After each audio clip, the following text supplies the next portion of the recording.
और इसीलिए सभी जितने भी हमारे धार्मिक संगठन यहाँ पर हैं, सोशल ऑर्गेनाइजेशन है, उन लोगों को यहाँ पर बाहर निकलकर इन चीजों को सोचना होगा कि इस वक्त धर्म असल में खतरे में है। ये कोई पॉलिटिकल मुद्दा नहीं है। यहाँ पर उन लोगों ने साबित किया कि जो धर्म आपका है वो खतरे में, कि टीका लगाकर आप घूम नहीं सकते। हमारी पहचान से पूछा गया कोशिश कर रहे हो इनसे, अवैध रूप से यहाँ पर टीके को लेकर इन पर जो सवाल खड़े हुए हैं। सर बात हुई, मैं पानी की बोतल लेने गया था बस सिर्फ, तो लैंग्वेज यूज करते गलत, तो मुझे गाली वगैरह दे रहे थे, तो मैंने अपने भाइयों को बुलाया। इनको एक भाई था मेरे साथ, वो भाई था, उन्होंने अटैक कर दिया हमारे पे। ये कान सोल ये देखिए जी इनके हाथों का हाल, ये मुंह पे लगी हिंदुओं के ऊपर अब जो इन्होंने हमला किया है, ये 3 बच्चों के ऊपर हमला किया है, ये बहुत भारी पड़ने वाला है। बहुत शर्मनाक है। हमारे युवा जो हैं जम्मू के, ये बिल्कुल हम देखें तो सुरक्षित नहीं है। क्योंकि जो लोग यहाँ आके बसे हैं उनका ना कल्चर हमारे साथ मिलता है, ना हमारी बोली हमारे साथ हमारी तरह है। तो वो लोग किस तरीके के आधार कार्ड है, कुछ भी नहीं है, ना आधार कार्ड नहीं है उनका। क्यों नहीं गवर्नमेंट देख रही है? क्यों इतनी बस्ती बसा रखी वहाँ पर? हर चोर है वहाँ पर। पुलिस मिली हुई है उनसे, मिली क्यों नहीं है पुलिस?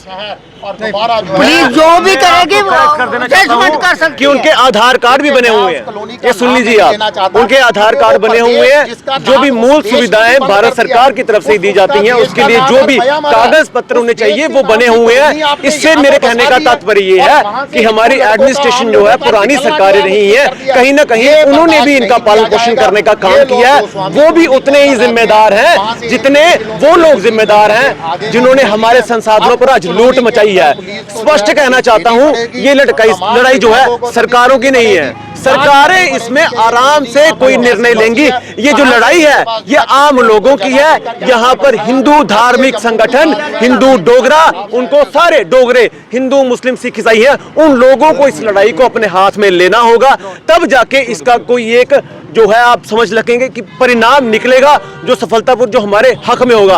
अन्यथा पुरानी पार्टियां हो, कोई भी हो, सबने उनको पालन पोषण करने का काम किया है।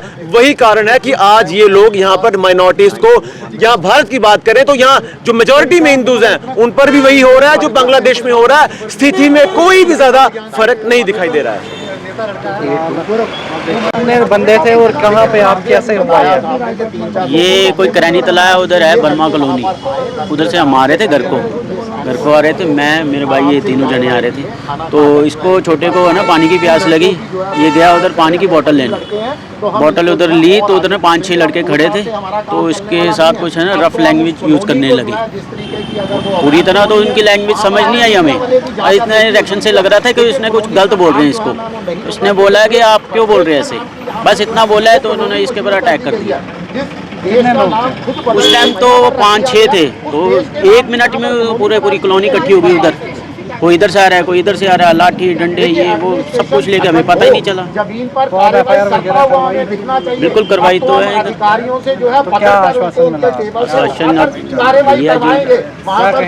आश्वासन सर, आज हमने जाकर पुलिस स्टेशन में इनके द्वारा कंप्लेंट दर्ज करवाई है, उस पर उचित कार्रवाई होगी।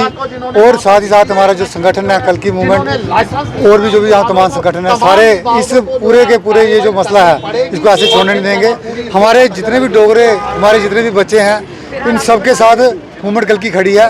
और इनकी सुरक्षा या युवाओं की सुरक्षा के लिए हम कोई भी जो भी चीज़ उनके लिए सारे खड़े रहेंगे।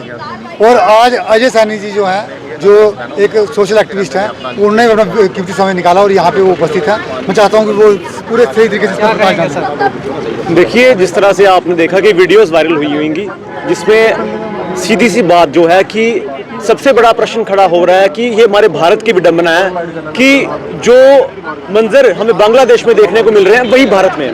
कहने का मतलब है कि बांग्लादेश में भी हिंदू टारगेट हो रहे हैं, और अगर भारत की बात की जाए तो यहाँ पर भी हिंदू ही टारगेट हो रहे हैं, मगर बहुसंख्यक यहाँ भारत है, इसीलिए ये भारत की विडंबना है।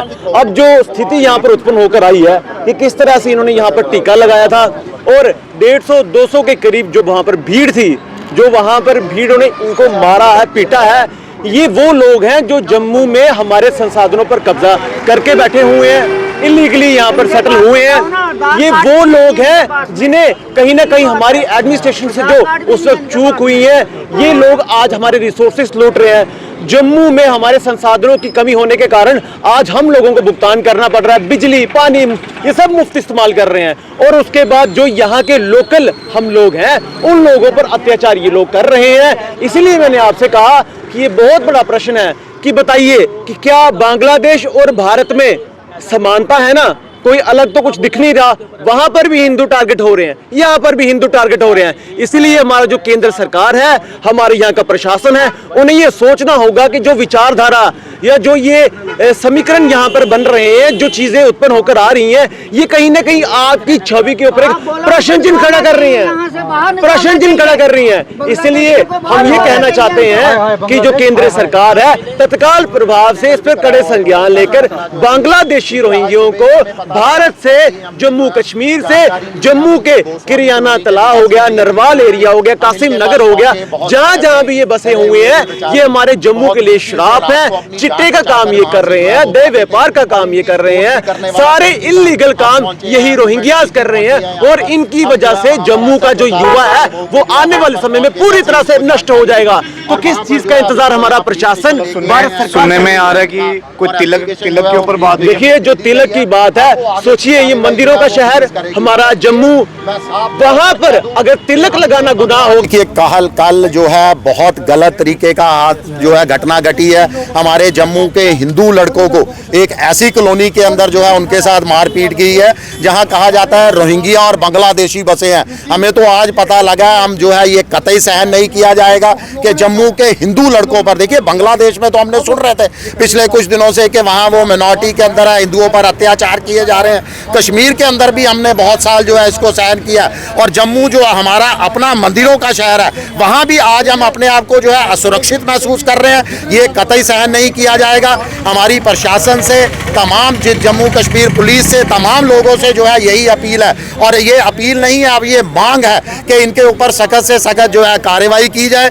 ये कॉलोनी को वहां से खदेड़ा जाए, उस कॉलोनी के अंदर जितने भी लोग बसे हैं सबका सत्यापन किया जाए, वेरिफिकेशन की जाए और जो भी अवैध बांग्लादेशी और रोहिंग्या हैं उसको जम्मू कश्मीर ही नहीं देश की सीमा से जो है बाहर खदेड़ा जाए। आप देखिए 3 लड़के वहां से निकलते हैं रात को 7 बजे कि जैसा ये बता रहे हैं कि इनके जो पानी की बोतल लेने निकलते हैं तो इनके माथे पर लगा टीका देखकर जो है इनको प्रताड़ित करने और गलत मलत इनके ऊपर रिमार्क्स करने का प्रयास किया जाता है। ये पूछते हैं क्या हुआ तो वहां पर जो है पूरी की पूरी 100 लोगों की, 200 लोगों की जो है एक झुंड इन पर टूट पड़ता है। बहुत मुश्किल से ये जान बचाकर वहां से भागे हैं और जम्मू में अगर ये दिन हमें देखना पड़े, ये हमने कभी भी नहीं सोचा था। तमाम हिंदू संगठनों से भी मेरी अपील है, आओ एक साथ मिलकर जो है इस लड़ाई को लड़े, यहाँ पर जो है अपने जम्मू को सुरक्षित बनाए, जम्मू के अंदर रहने वाले तमाम अवैध घुसपैठियों को बाहर निकालें। तो अभी आप पुलिस स्टेशन में भी गए, क्या आश्वासन मिला? देखिए, आश्वासन नहीं, हमने वहाँ शिकायत दर्ज करवाई है, कंप्लेंट दे दी है, मेडिकल इनको दिखा दिया गया है और पुलिस ने कहा है कि उन्होंने रात को कल 2-4 लोगों को उठाया भी है। ये लड़के जो है वहाँ पर वापस जाएंगे नरवाल चौकी के अंदर, वहाँ पर उनकी शिनाख्त करेंगे और 4 लड़कों से हमारा काम चलने वाला नहीं है। 2-4 लड़के उठाने से हमारे बच्चों के ऊपर 100 से 200 लोगों ने हमला किया है। उन तमाम लोगों को उठाकर जो है सलाखों के पीछे डाला जाए और अगर वो अवैध रूप से यहाँ पर आए हुए हैं, अगर वो बांग्लादेशी रोहिंग्या है तो सलाखों के पीछे नहीं देश के बाहर उनको जो है फेंका जाए। मर्डर जो है वो केस, वो धाराएं जो है वो सख्त से सख्त लगाई जानी चाहिए।